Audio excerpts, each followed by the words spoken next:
川普今天要我跟赖清德打电话，我就代表什么？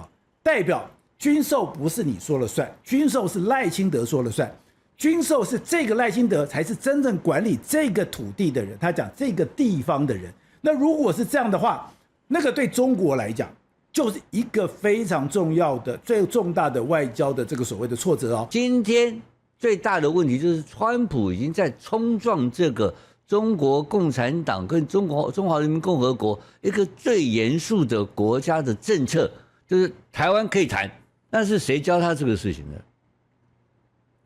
第一个教他做这个事情是纳瓦罗，后来我就不知道了。当然是习近平教他的啊。习近平讲了一晚上，台湾多可恶，台湾多可怕，猫老川就学会了。哦，他就知道习近平最在乎什么，习近平心里面怕什么嘛？你的七寸是什么？对，他今天怕什么来什么。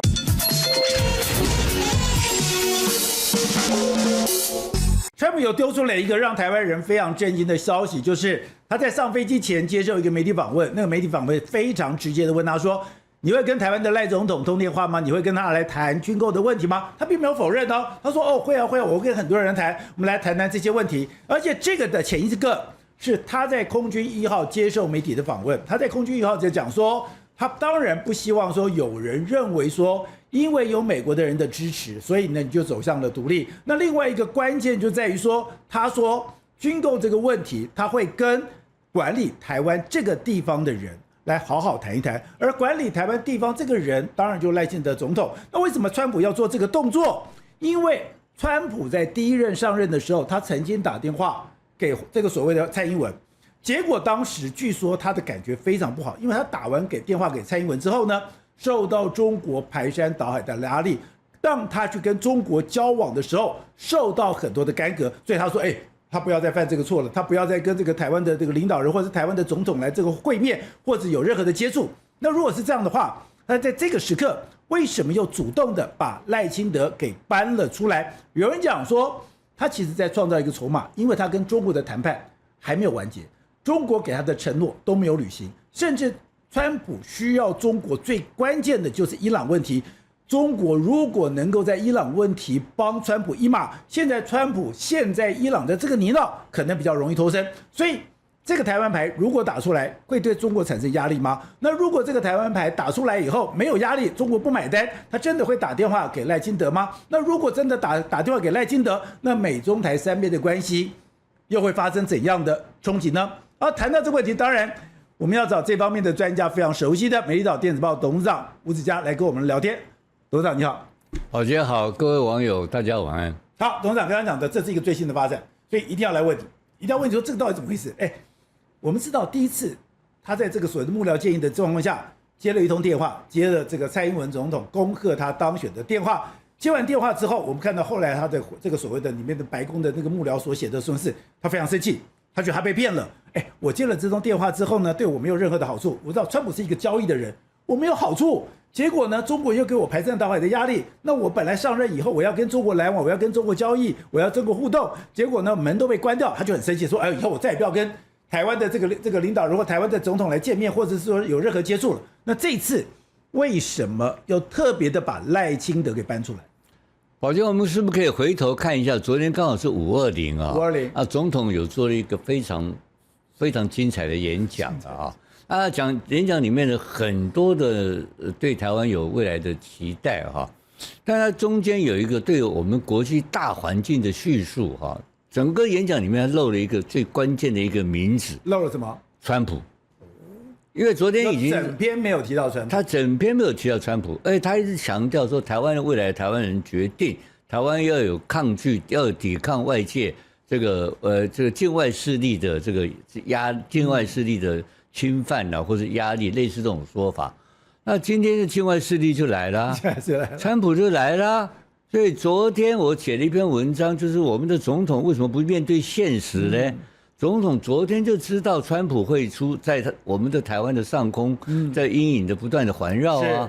所以昨天我们现在先检讨，昨天我们的赖清德总统是不是没有告诉我们台湾人真话？对。然后只用这个5000块钱的这个5000块钱台币来搪塞我就们0到18岁每个月5000块，对，这个是很坏的一个做法，你知道吗？所以我今天要谴责赖清德总统，你昨天就应该要演讲里面告诉我们说，川普是存在的，境外势力里面有川普不断的要来干扰我们这个国家，这是事实。你居然不告诉我们这个事实？不，我不懂。你这样讲，这个有一个非常有趣哦。如果今天川普说我要打电话给赖清德，赖清德接还是不接？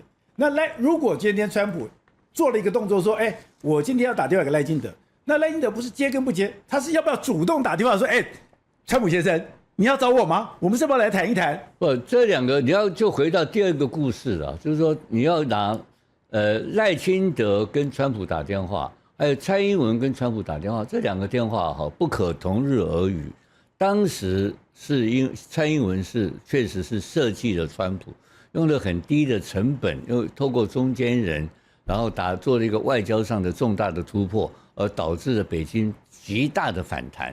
所以这个电话是等于是一个外交关系的提升，就是台美外交关系的向上的一个跃升。对，那这个对来讲的话，对北京来讲的话，孰可忍孰不可忍，必须要封杀。这是大事情。是上一次，这一次不一样。这一次川普是在卖兄弟茶，他在虚声恫吓。恫吓谁？恫吓他要恐吓习近平嘛？他要恐吓习近平的理由他是什么时候讲说他要打电话给这个赖清德的？他在讲这句话的同一个时间，北京发生什么事情你知道吗？就是普丁去了，然后跟普丁谈这个把酒言欢，是啊，然后签了40个协议，然后讲得非常的热络，但是实际上没有答应这个俄罗斯最重要的一个条件，就是西伯利亚动力2号油管，西伯利亚我们讲真的就是西伯利亚2号，就 No.2 的一条天然气管，气管还是油管总共2600公里。那这个案子已经谈了10年的时间。那中国昨天用定价权，就价格还没有确定，所以我不跟你签约。就换言之讲，你看到这一次来，普丁跑到北京去干什么？因为这个卖东西，这个整个乌克兰战争已经把俄罗斯打垮了，所以俄罗斯已经变成了这个中国的小弟，他要来求他了嘛，所以这是高低姿态之分。然后我们再去看，川普跑到北京去干什么？川普也是去求习近平啊，但川普的姿态非常高，因为川普的手上的牌太多了，川普的力量太大了，他是世界第一大的 hegemony 他是世界第一大霸权，所以普丁不敢习近平不敢小看川普，他必须要以礼相待，甚至于极尽阿谀之人士，然后还要陪他去天坛然后陪他去喝茶啦。搞一大堆花样但是有没有任何的协议？没有，有意向书，就是有很多意向 intention。什么叫 intention？intention 就是慢慢谈，因为他们9月份还在碰面嘛。9月份碰面，结果川普在 Fox 上飞机的第一件事情就告诉全世界这个台湾军售这个事情是一个非常好的筹码。对，然后呢？对方要不要接受？要看对方决定。他讲了一句英文嘛 ，It's up to him。那 up to him， 那 Who is him？ 川普，习近平。习近平。川普讲这句话的目的，就看他怎么，就是说看你习近平怎么决定。对。然后他讲的第2句话，我觉得这都是精心设计的。目前我们台湾关心的，以台湾关系里面有对台独的诠释里面有2个重要的一个里程碑。第一个就是 Clinton 上次在上海讲的一句话。口头上讲都是非法律语言，都是用口头上的外交语言。Clinton 怎么讲？你记得吗？他说我们美国不支持，We are not support Taiwan independence，我们不支持台独。这是 Clinton， 让他一讲，大家全部台湾都昏倒了嘛，把我们的战略空间压缩了嘛。这是已经十几20年前，因为那个的时间点是克林顿要让中国进到 WTO。他当时克林顿是想尽办法，而且他给他最惠国待遇，所以当时克林顿算是美国历任总统里面对中国最好的一个美国总统。好，所以当时是有经过，我们所以变成有2个里程碑，一个里程碑叫做什么？叫做美国不支持台湾独立。那现在呢，这一次一直媒体闹得沸沸扬扬的，有另外一个里程碑，叫做要希望川普的口中讲出来说，美国反对台独，就是从 support 变成 oppose。那结果川普讲了没有？川普没有讲。而川普更厉害，他在 Fox 空军1号上面的 Fox 专访，他发明了另外一个名词，在这两个里程碑的中间，他发明什么名词呢？我没想到，他说我不想看到台湾走向独立。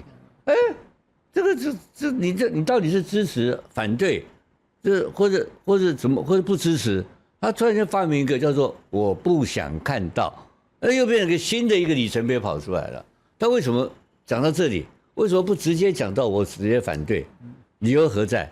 就是你刚刚讲一个问题嘛，条件没有落实啊，他们的条件没有真正落地啊，所以他故意搞一个中间的东西，就是说如果你要我讲我要反对台独的话，买单嘛，主要是没有买单啊。好，那你现在讲到这边的话，就是现在习近平跟川普到底在谈什么？那我刚刚讲的，今天我的军购是一个好的筹码。筹码就代表我在牌桌上，我要对某个人要丢出来，这个筹码绝对不是对台湾讲的，台湾永远是美国筹码。我要这个筹码，我要对习近平丢。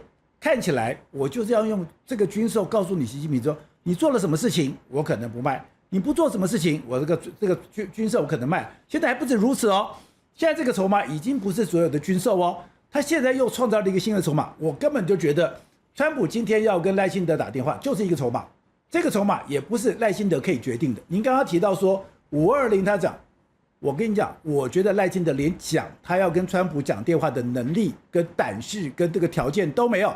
今天他就是被动的接受这个电话，怎么接受这个电话？因为我们是筹码。这个重点在川普今天要拿我跟赖清德打电话，我就代表什么？代表军售不是你说了算，军售是赖清德说了算。军售是这个赖清德才是真正管理这个土地的人，他讲这个地方的人。那如果是这样的话，那个对中国来讲就是一个非常重要的、最重大的外交的这个所谓的挫折哦。我觉得现在有趣在这，到底川普跟习近平在谈什么？谈到说，第一个我要拿军售当筹码，第二个我要拿跟赖清德通电话当筹码。我跟他讲，跟赖清德你主动打电话给赖清德。而且你主动打电话给赖清德，谈的是军售，它有很多意义。我承认你在这地方的主权，你承认你这地方的统治权，我承认军售是我跟你两个地儿就算了。那等于说，你中国过去的817公报，你过去的那些所有东西，是很多都被推翻的了耶。我觉得你稍微有一点点跳跃了哈，因为你要回到川普的原话。川普的原话，我刚刚再提到一遍哈。他说：“对台湾军售是一个非常好的筹码，然后呢，对谁是对谁？当然习近平，对习近平，所以他对台湾军售是一个可以恐吓习近平的一个标的物嘛？对，或是谈判。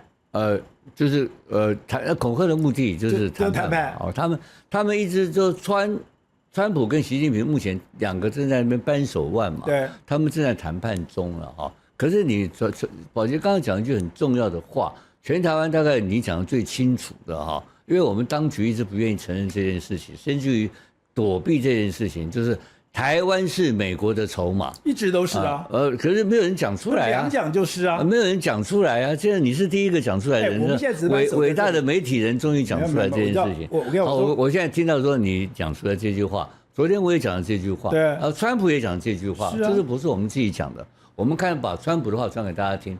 好。那川普要拿这个筹码，注意哦，他不是说我拿军售当筹码，他说我有一个100多亿的军售案站在我的桌上，对啊，那这件事情呢，我可以立刻批给他，或者是说我可以延迟，所以他不是拿军售当筹码，他要拿军售 delay 延误半年、延误1年，他没有说取消军售哦。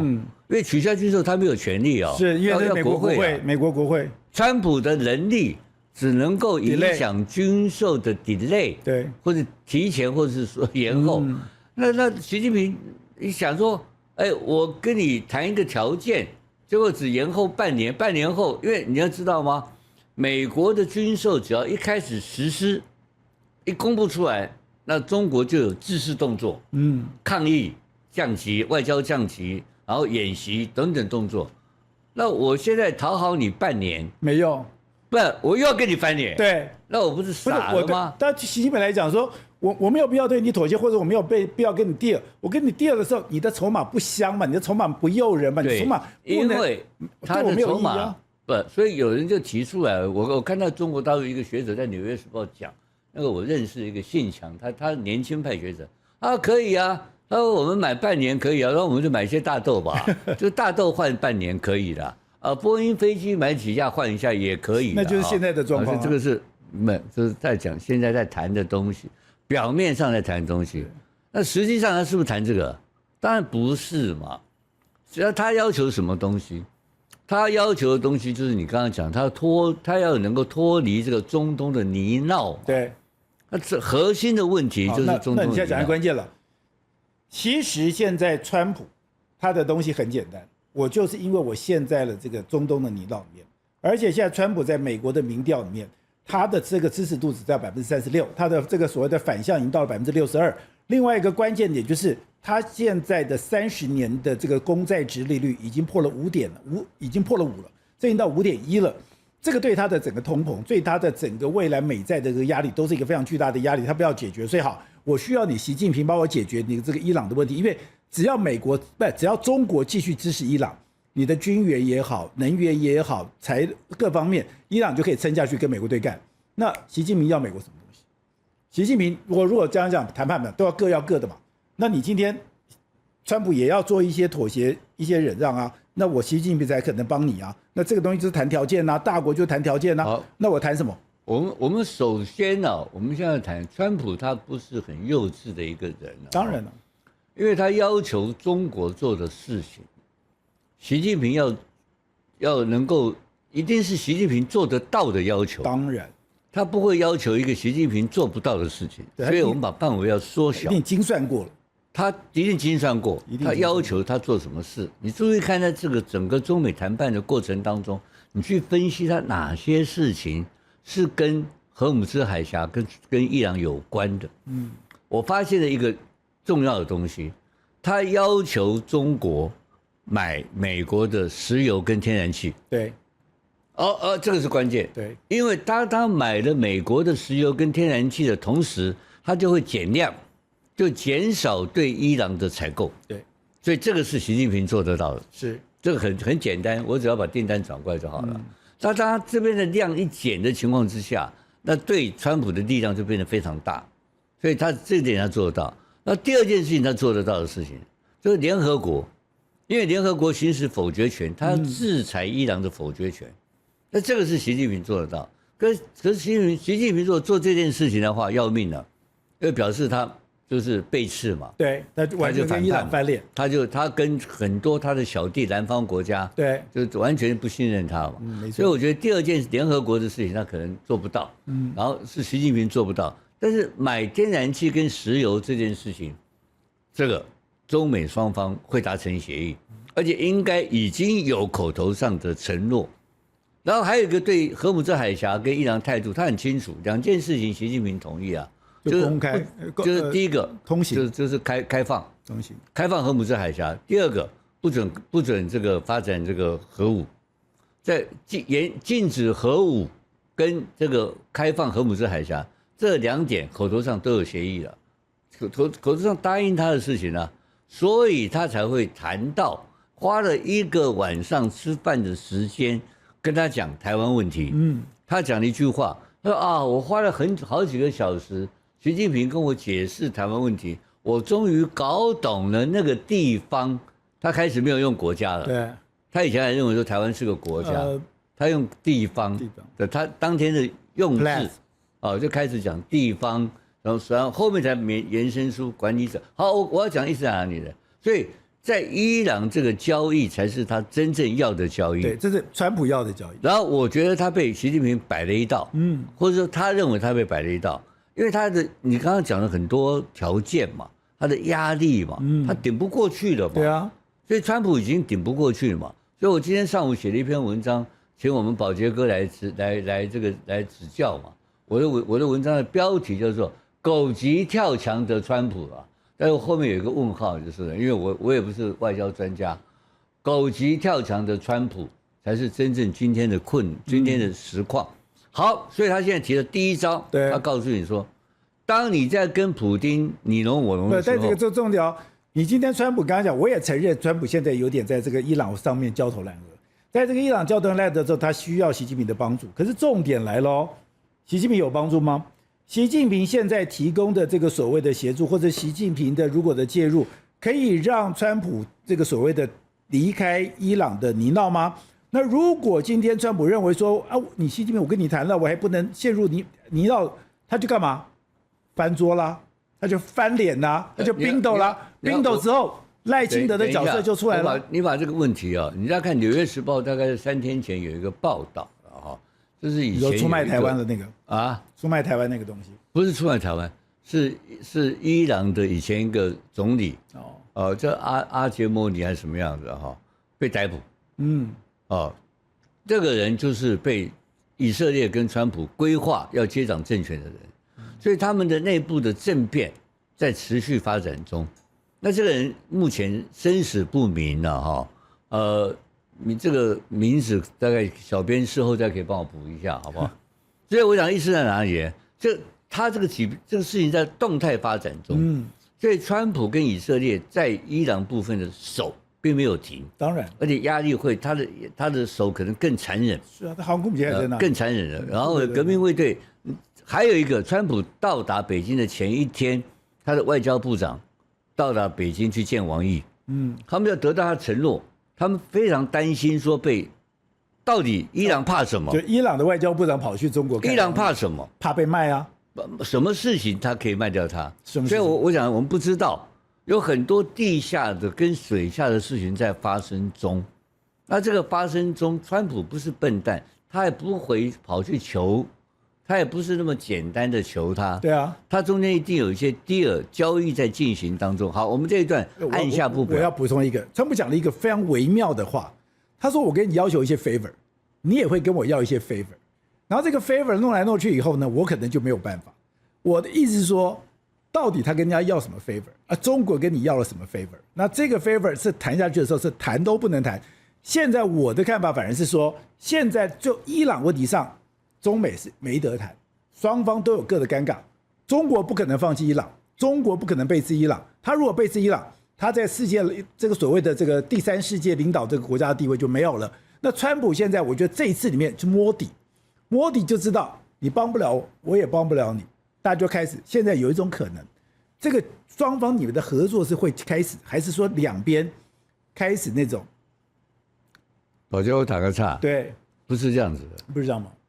川普跟习近平在北京一定有达成协议，有 something happen， 有些事情发生了，所以才有后面的事情发生。你说才有军售那个东西，对啊，才有说台湾，他如果，而且他特别讲无的放矢啊。他讲了一个最有趣的话，说台湾有人用我美国在后面当靠山，想要搞台独，是谁告诉川普这些话？是谁告诉你台湾内部有人仗势，等于说你知道吗？借势借端要跟你搞台独？那这个我觉得才是重点，是这个讯息。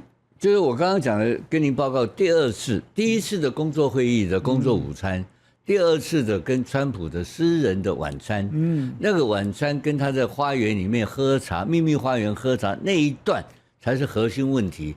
那个就是川普自己讲的，习近平跟我谈了，习主席谈了非常多的台湾的事情，我终于搞清楚，我从来没有对任何一个国家了解那么深入。因为他告诉我之后，我现在非常深入了。除了美国之外，我最了解就是台湾了。就台湾了，对不对？所以当时的，所以从那天开始，你注意到没有？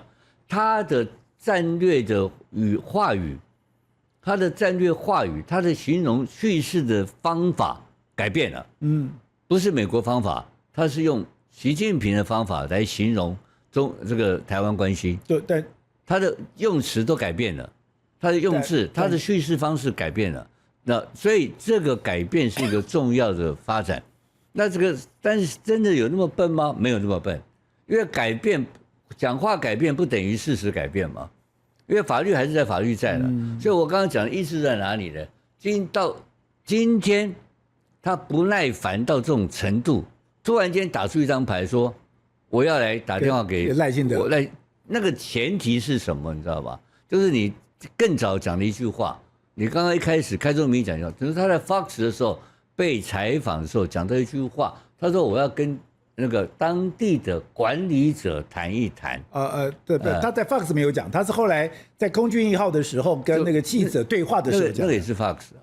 Fox 没有讲。那个不是 Fox 吗？他是在空军1号跟记者的对话的时候讲的，就是当地的管理者。有人讲是说，其实 Fox 是先做的，后来他的幕僚发现你 Fox 的东西讲过头了，所以他才要在空军1号赶快去跟记者做一些对话，做一些修正。这个时间序我不知道，但是好 OK， 就是他在空军1号讲的那一段里面他的整个叙事的方式只有一个目的，就是 teasing China， 就是一直在给习近平施压力。然后很快，因为他很急躁，我到空军1号上就要开始讲话，对，你一定要快点反应，是，所以他的时间不多了，他急了，他的时间压力非常大。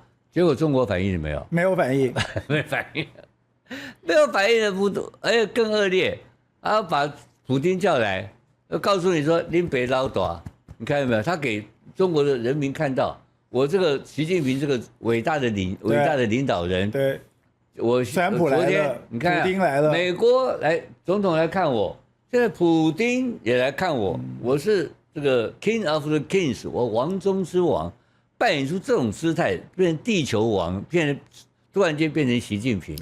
习近平，中国很会玩这一套嘛，宣传都把它搞得很大，然后口惠而实不至。川普就翻脸了，你搞什么？搞了半天了，你是搞整笑呀？兄弟才上门了，所以马上把那个面具拿下来。您北北卡点吼台湾呐，不是他打电话给台湾嘛？对，那我们小赖吓呆了嘛？怎么这种事情发生了？他不知道怎么回事嘛？我跟你讲，台湾总统没有能力去解决处理这个事情，只能被动来接受。不，我现在讲的这个事情，不，我在强调这个形容啊。这是个 story， 但是它会不会发生？目前不会，不知道。今天不会，对，不知道。不，我今天不会。应该说，习跟川普还在谈判，是看习跟川普在谈判，我不知道在谈什么，他们一定在谈判。再讲白了，我们台湾就是一个筹码，是你们两个人这个所谓的求欢不成，愤而行凶，才会来台湾。那如果你求欢成功了，我跟你讲，这就没事了。我再问你一句话，就船过水无痕了。如果你喜欢今天的内容，欢迎你斗内相挺，用一杯咖啡、一杯好茶的心意，支持团队制作更好的精彩内容。而你的超级留言，我都会认真看的。我就问你一个更简单的话，我问你，川普如果有其他的牌，他会打台湾牌吗？没有牌了。现在我跟他讲，好，这个麻烦大了。我今天都要卖给你 H200了，我今天都要跑去给你了，我都给你做我连军售都要透了，那些都不重要，都不重要。他才发现，唯一能够威胁到的，就只有台湾牌。但你记不记得他之前的有一个这个幕僚就跟他讲了，你要去对付中国，你只能打台湾牌。我不知道啦，因为这种话很多说法但是我们只能从表面上来分析，就是说，当川普开始打台湾牌的时候，就是川普自己当年讲这个小泽的话，泽连斯基嘛，在北宫嘛，对不对？就 You don't have car 嘛，你没有牌嘛。我们今天已经看到了，川普手上没牌嘛，没有牌才会搞出来一个要打电话给这个赖清德嘛，创造一个牌。这不是牌嘛？这个不是牌啊！那重点是这个牌的后面很危险啊！这个牌的后续是什么？对，这个牌的我们都不要去推论它啦。这个牌的危险性就是，其实美国一直把台湾当成一个非常模糊的定位。你不管讲说我不支持台独或怎么样的，台湾其实就是一个模糊的单位。你不要给我惹麻烦，你就是不要当 trouble maker， 但是你也不要给我导向中国。那个是以前。我觉得现在也是。不，但我现在讲台湾永远是。我不是这两个概念啊哈。我这样讲了，一个叫做美国人很喜欢台湾了美国的理念上也赞成台湾了但是从美国就一个叫做美国人支持台湾，这个是一件事情。然后第二件事情，美国人愿意出兵保护台湾，这第二件事情。你认为现在美国是属于哪一种比较多？我觉得第二点都有可能，因为你按照现在美国的民调，因为为什么？不，我同意，我同意。我要这样讲，不是我尊重你的说法。对，我就说美国会派兵来保护台湾了。那这样好，这样好。就一个是支持，一个是保护。这样好了。你认为你倾向于保护？美军派第7舰队到台湾海峡保护台湾的是哪一个总统？是杜鲁门总统。杜鲁门总统是美国总统里面最讨厌蒋介石的总统，在杜鲁门的回忆录里面曾经提过，蒋家一家都是贼。当时他的这个所谓的国务卿曾经有一个把台湾放弃论，就叫放弃不放弃台湾啊，是他有一个放弃蒋介石论。那放弃蒋介石论的时候呢，最后是他派的第7舰队，很重要就是因为韩战。刚刚讲到，今天你对这块土地上面你要做什么事情，不是你的感情，不是你的所有东西，那是一个大国的价值，那是大国的价值。那这个大国的价值来讲，就很清楚说，今天你要去算，如果今天美国没有台湾，我可不可以这边打断你的话？等一下我怕我忘记，因为我年龄大了，可以讲，有时候自己会记不清楚，你知道，我已经70岁了。但各位网友大家知道一下，宝杰刚刚讲了一句话，就是价值。价值在川普以前通通存在，川普总统没有价值，他只有交易，所以川普是一个只有交易没有价值的总统，所以台湾被交易中。我同意。好，你继续。我同意，川普是等于说在美国历任这几年总统里面不讲价值的，他不讲民主价值，他这个等于他所有的万事可交易，这我同意。可是你要知道说，今天如果说台湾被中国拿去，你说会不会打仗？我觉得双方都在恐吓，我觉得双方都在恐吓对方，大家都知道。刚开始了，还早了。哦，对，你现在清洗战争，那个是大家都付出，还不会，那个都是付出在讲。我只要讲说，因为你要看到巴菲特的这个最好的朋友孟格曾经讲过一句话：你看所有的事情，你要反面看。如果今天台湾被中国拿去，美国还会是霸权吗？台湾只要被中国拿去，全世界的老大是中国还是美国？一定是中国。台湾只要被中国拿去，绝对不可能。你说不可能被拿去？不是，不可能被。中国不可能成为霸权。不是，我不要讲霸权。你刚刚讲霸权，那我老大，老大，老大的定义是什么呢？中国没有成为霸权，成为国际一个强权的条件。有非常重要的条件，就是说，第一个，它的人民币目前的人民币只有占全世界货币的2%，是一个非常小的一个金融国家。然后第二个，中国来讲的话，它的制度跟它的文明根本没有外销输出的可能性，它每年要花了一大堆的钱去搞维稳，然后没有一个国家能够去，它的制度没有办法成为人类的表率嘛。所以制度无法输出，然后它的科技在因为内部的活力不足的情况之下，它科技只能做仿美，只能做仿冒，做最非常高阶的创新，它做不到。就我随便讲几件，我觉得你刚才这他就不可能做霸权。你刚才讲的不能做霸权，对我的解读是，他因为这样的东西，他没有办法越雷。还有更重要一个，他不承担。中国是一个不愿意承担国际责任的国家，跟美国现在一样。所以全世界现在没有霸权，台湾有机会，台湾有机会会成长。台湾成长，我可以成长，不是说要当霸权。就中国也不负责任，美国也不负责任。你看，荷姆斯海峡这个事情，他们两个可以谈啊，两个大国谈好，就会变成大家承认维持一个世界秩序啊。乌克兰可以谈啊，没有人要谈，领导的代志。因为川普一想，哎呦，我去搞没好处，不去。习近平一搞我没力量，我不去。所以当这个世界已经进入到现实主义挂帅的时候，霸权就又不负责任，所以变成大家各自求生存的时代。那台湾有没有力量？台湾有力量，台湾有力量。你要把我当筹码，对不对？那我是不是一定能够被你当筹码？其实还有更重要的，赖清德他能做主吗？不能。他呢不能做主啊。所以赖清德人为刀俎，我为鱼肉嘛。赖清德只是这个川普的砧板上的一块小鱼而已嘛。那真正背后的到底什么事情发生？到底什么事情发生？而中美这个合作的项目是什么？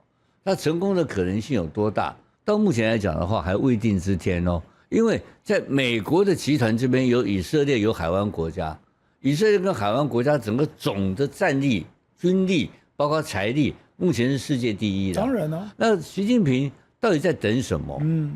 到底在等什么？我觉得他重回井冈山。我觉得他按照我对中国那个所谓的当时的了解，他现在唯一的就是重回井冈山，因为他知道说他在最终这个社会里面，他在干嘛？为什么这次 H200不买？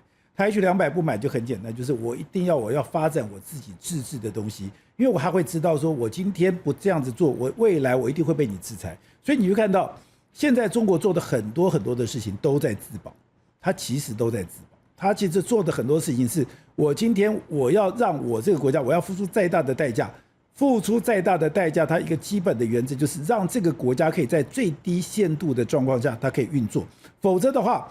今天我在跟你做很多的所谓的交易，或者买你的 H200，我很多东西就卡在你的手上。我今天我脱离，我还可以活得下去。过了在10年、在20年，我再被卡脖子卡到那个时候，我连存活的空间都没有。其实我反而在这一段时间，我可以看到中国那种生存上的压力跟生存上的恐惧。那种东西是逼着中国就讲说，不管怎么样，我的这个所谓的不管是粮食自保、能源自保，所以你就看他最近做的动作，粮食自主。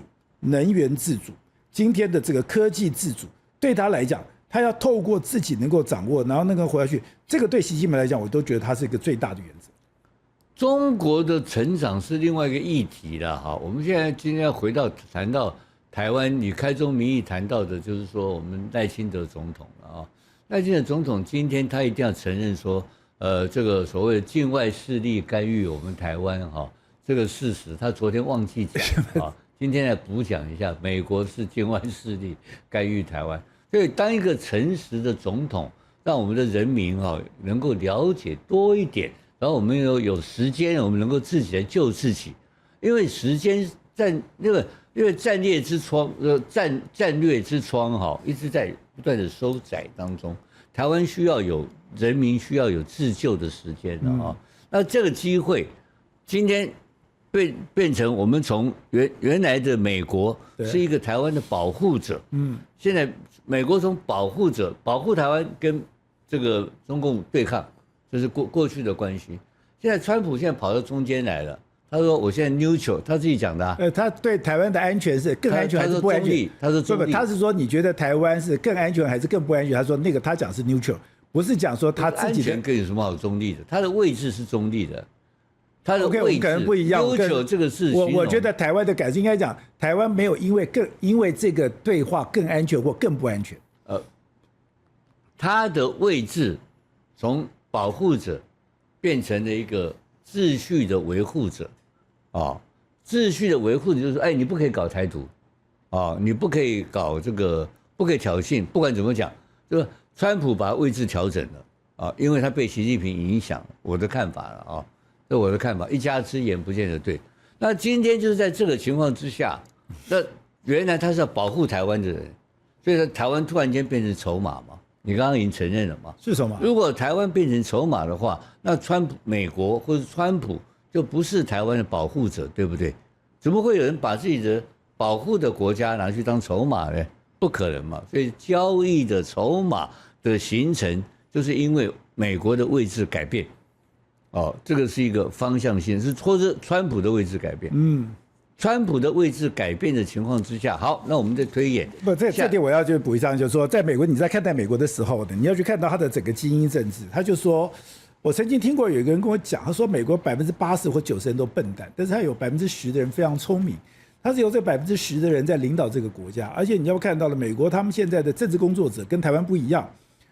台湾的政治工作者，不管你是这个国民党或者民进党，你今天没有执政权力了以后呢，你可能就是头衔散置，你可能就没有工作，你可能就是变成一个不太重要。可是在美国不太一样，美国就是不管共和党或民主党，他们有他们智库大量的去培养他们各方面的一些专业的人才。所以你就看到为什么川普在一开始说 Fox News 讲的话了以后，他的幕僚马上又要把它给调整回来，就是说他在美国的整个精英政治里面，他是有一套的逻辑的。而且你就看到那个白邦瑞写的那个百年中国的那个东西，就是说他们很多的宗派，那个他们在看待中国的时候，是用非常长的眼光、非常长期的这个事情在做研究的。那当然，你川普最多就8年，然后呢，我觉得在本上他们的精英政治上面，还是对他们的整个国家的那个方向上面是有很大的影响力的。所以川普，你说他真的可以为所欲为吗？其实我不能完全认同。美国总统本身在外交上面当然有相当大的影响力啊，这是事实。而现在目前的美国，相关的国安系统或国防部还有外交部都面临到一个相同的问题了他们都要承认，他们这个国家现在被卡在伊朗，这个是共同的灾难那共同的，所以你看到 Rubio 跑到这个人民大会堂的时候，在看那些欣赏那些雕梁画栋，那个时候的 Rubio 跟过去那个反共的 Rubio 是2个人吗？那为什么理由是何在？很简单，他知道我这次来是要求习近平的，低姿态了嘛。那问题川普你也知道嘛，他这个人很简单啊，我给你面子，对不对？我求欢被拒之后会怎样？愤而行凶，绝对愤而行凶。所以我们现在台湾已经面临到一个川普愤而行凶的阶段，这个里面这是危机嘛，对不对？可是危机危中有机啦，危中有机必须要有一个什么？要有一个能干的政府，要有一个能干的国安团队来面临到明天的挑战。那我看到我们的赖总统还今天早上可能被这个 wake up call 被这个 morning call 叫醒来了。我希望国安团队今天能够稍微清醒一点的面对这个问题。所以我们2个现在谈话很重要，让大家知道我们2个现在谈的内容，就是说大家都还在搞不清楚什么状况。我觉得我们已经把事情整理得很清晰了，就是说川普已经要愤而行凶了。这个愤而行凶的川普，那习近平怕不怕？我想问你，担不担心？担心，对嘛？所以你就知道嘛，一只狮子，一只老虎。我要讲，他打电话给赖清德的意思是，他这个话放这个话，他是承认台湾的这个所谓的主权。台湾那个是后面的那个整个影响，后面就是整个外交地位提升那一大堆了。所以会有一大堆清单跑出来。没错，我觉得那个。但是我们现在讲的就是因为2个都是人治的国家嘛，美国的人治啊，就川普今天出招了嘛。你同意我的，你同意的你讲那句话，我同意啊。习近平会不会担心嘛？担心啊，担心啊！我也同意他出招啊。一个担心，一个出招。我也同意他没有牌打了，他现在就是没有牌，他军售的牌对方不吃，你的所有的牌都不吃 ，H200也不吃，所以我就打了一个台湾牌啊。他军售的牌是他知道是虚招啦，对，他知道是虚，我不知道他为什么讲这个。对，习近平都是虚招，只有打台湾牌，然后跟赖清德见面，这是一个重手，这是一个非常重大事件的发生中。那是谁教他这个事情的？第一个教他做这个事情是纳瓦罗，后来我就不知道了。当然是习近平教他的啊。习近平讲了一晚上，台湾多可恶，台湾多可怕，他老川就学会了，他就知道习近平最在乎什么，习近平心里面怕什么嘛？你的七寸是什么？对，他今天怕什么来什么。这怕不是我本来不知道嘛，对，我知道你怕什么来什么。我对台湾这个国家不了解嘛，现在习近平跟我讲了一晚上。因为第一个教他打台湾牌是纳瓦罗嘛，然后等现在我就真的跟你打台湾牌。真的教他的人呢是习近平，是习近平教的嘛？习近平把川普教会的，台湾很重要，台湾很重要。我在台湾上是无可妥协的。好，现在宝杰下面问题来了，那如果这张牌有效的话怎么办？继续打。对，这才是可怕的事情。这就是习近平不能同意的地方。当然啦，你们打1次电话，打2次电话，3次电话，那你打完电话以后，我就帮他见面。不是打电话嘛，不打完电话，台湾牌一旦这一次被有效，所以中共有一个国家的政策，就是台湾的事情是不能够讨论的嘛，不能谈判的嘛。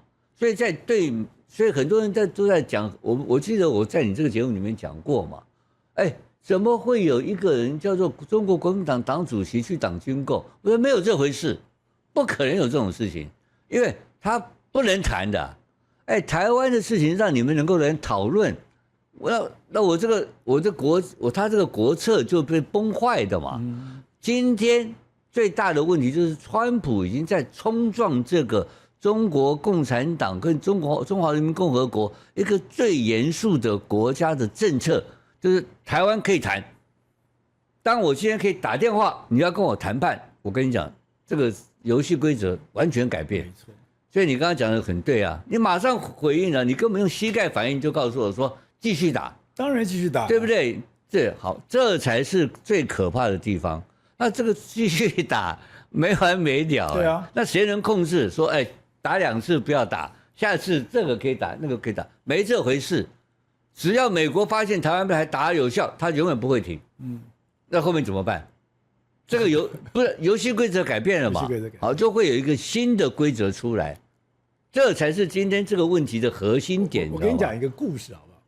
其实台湾只有一个人被美国点名叫做 trouble maker， 然后呢，这个小布希呢，这个在这个白宫后来是有真的文章 ，son of a bitch，son of bitch，son of bitch， 骂陈水扁。可是你知道，陈水扁开始去美国的时候，他在纽约的时候，当时的夏兴陪同哦，你知道我们在游轮哦，我们在这个纽约那个叫什么河？这个什么哈德逊 river 是哈德逊河吗？就在哈德逊 river， 我们在游湖哎，哈德逊 river。然后那个夏兴来还说我们有一个人缺席，他在哪？他是一个你们的 guardian angel， 小布希要对你们问候。你知道那时候小布希跟阿扁的关系多好？后来因为发生了那个921的事情，然后他需要中国的支持，那阿扁不爽嘛，阿扁就开始搞一边一国。跟一边一国的时候，他搞了一边一国之后呢，我跟他讲，对我才讲，台湾没有什么地位跟什么筹码，台湾就是你美国要我扮演什么角色，我就扮演什么角色。你从2蒋时代就是这样，叫你闭嘴你就闭嘴，叫你讲你讲你，我不觉得台湾有什么空间。现在不太一样了。现在我们确实比过去比阿扁那个时代台湾强很多了。对，台湾是强，因为我们现在有护国神山嘛，有台积电嘛，有台积电以后我们有 AI 嘛，有 AI 以后我们将来可能是世界上，因为目前乌克兰的无人机大概有1年生产700万辆嘛，台湾如果说是，我看到台湾的军售哈可能会被终止哈，我发觉机会太好了。如果台湾的军售因为川普的关系停止，美国停止军售台湾的话，我们会被逼着走出一条新的路。你知不知道一件重要的事情？你知不知道以色列派的以色列拉坦雅胡哈，最近跟中共的关系非常恶劣。那我知道，因为伊朗的关系然后他派的一个议员团跑到台湾来，那我知道。然后台湾的这个议员团跟台湾在讨论什么事情，你知道吗？台湾它的铁穹。他的铁穹计划，以色列的铁穹计划要技术转移到台湾来，那这个背后是谁？美国吗？当然是美国啊，对不对？所以我告诉你，地球在变了，世界在变了，因为大家都不喜欢看到一个太过分强大的中国嘛，因为中国的手在全世界各地都伸出去了，那整个经济力量太强大了。你看这一次，而且这一次很简单，以色列有几次的被攻击，被飞弹攻击，完完全全是由中国提供卫星，没错没错，就卫星的引导，然后让这个已经让伊朗的飞弹非常精准的打到以色列的，好像总统府是不是？没有，他打他家还是打他军事基地啊？不是打到他家或者他家啊？没打到了，我不知道有没有打到，我不知道。非常接近拉坦雅胡个人的生命安全，所以他非常火大这件事情，他马上就派了访问团到台湾来了。大家都是一样，只要被老共欺负的人，都会马上跟台湾来开始来交往，来开始。那可是以色列的交往不一样哦。如果以色列可以跟台湾有军事科技的往来的话，那以色列的不对称的战争的能力更强。比这个美国强太多了。我们现在不但是跟以色列，我们现在跟乌克兰也开始合作了。乌克兰就是我们的无人机嘛，无人机技术、无人艇啊，无人。不止这样子哦，是你现在在乌克兰上面所有的这个战场情报，所有的数据，其实他只是会我们有，这是另外一个问题。他是回到台湾，所以这个是一个非常重要的情况。对，就是说，目前全世界的重要国家都在观察乌克兰。第一个，美国派了非常大量的这个顾问团去，然后中共也在观察乌克兰整个事件。所以在这个时候，在这一次，这个习近平告诉川普说，普丁后悔了。因为什么事情？为什么后悔？他没有想到，他完全意想不到，一个不对称的战争会发展成这种规模，而且发展成从反败为胜的可能性。另外有一个新的发展，你有没有看到？最近一个很重要的事情，就是川普本来一直逼迫乌克兰要割地求和，对不对？现在情况改变了，你知道吗？现在开始，欧洲准备提出谈判代表，不是。他要去把那个加列宁格勒给干掉了。不，他现在我这意思说，战争上当然是有利的。不，像欧盟说北约说，我对于俄罗斯在某些地方上，他们是最风吹两头倒的。我知道，我现在跟你解释的是，我现在谈战略不谈战术了哈。有一个新的发展，就是说，现在欧洲要派出谈判代表。欧洲派谈判代表啊。要跟这个跟普丁谈啊，挂丢阿贝啊，不是挂丢阿贝，我觉得是挂丢阿贝。本来这件事情是谁的地盘？是美国地盘啊，川普地盘啊，川普不让你谈啊，对啊，就我全部通吃啊，他想把俄罗斯这边吃下来啊。现在结果他一头栽到伊朗里面去的话，他现在牌很多，手很少，他没有手去抓牌了，怎么办呢？这是欧洲趁虚而入，说我们要派代表参加。所以最近新的乌克兰战争的谈判，而欧洲人参加了，而欧洲是强力介入。现在目前正在讨论说派谁参加，才有人谈到，有人就谈，这个欧洲人谈的很多啦，芬兰的总统啦，德拉吉这个以前的欧洲央行总裁啦，还有一个人被谈到的就是梅克尔，梅克尔被谈到的时候呢，结果梅克尔很聪明。梅克尔就跟记者讲说啊，他说他了解普丁啊，普丁只跟现任的人谈判，我已经卸任了，他跟有实力人谈判。然后普丁很简单，普丁让你们谈完，普丁摆出一个很重要的姿态，要跟我谈的人是我指定的人。普丁的强势还是摆出来，但这个情况的改变，我讲那么多故事，代表什么？代表了欧洲跟乌克兰对俄罗斯的这个情势已经有很大的改变，而这个就是一个不对称战争最后的结果。那这个有2场不对称战争在全世界发生，一个在乌克兰打了3年多，一个在哪里？一个在伊朗。如果下面一个在哪里？台湾，在台湾。所以台湾如果没有美军的支援，没有美国提供我们的这些所谓的爱国者飞弹等等昂贵的武器的话，台湾反而因为这个川普的恶搞，我们有一个生存的反而有个新的生存机会，我们可以利用我们的非常理想的、非常困难的这个地理环境，还有我们最好的科技的条件，我们的不对称战争发展的力量跟可能性会超过伊朗，会超过乌克兰嘛？因为我们的科技太好了嘛。所以国民党去塞那个无人机的预算，才被大家骂翻了。不。国民党台湾的政客啊，是全台湾最低等的人种了啊。我们不要谈台湾政客了，因为台湾的科学家或台湾的，我跟大陆学者谈过这个问题啊。你们都看到台湾很烂嘛？台湾的政客非常烂啊，对不对？那我问你一个很简单的问题啊，我们台湾既然那么不好，那怎么会有台积电呢？我们这优质的台湾怎么出现的？我们看到坏的台湾，我们有好的台湾啊，像我就是好的台湾啊。你就是好的台湾啊，我们这些人怎么产生的 DNA 啊？我们的品种里面就有优良的品种。我讲的意思是说，台湾碰到这一次的这种被当筹码的机会，台湾应该要觉醒嘛，我们要自己找自己的路了嘛。这个是一个非常好的机会。所以当川普在要用台湾当筹码的时候，就是我们自己自力更生的一个可能性在发展中。好，我跟大家讲到。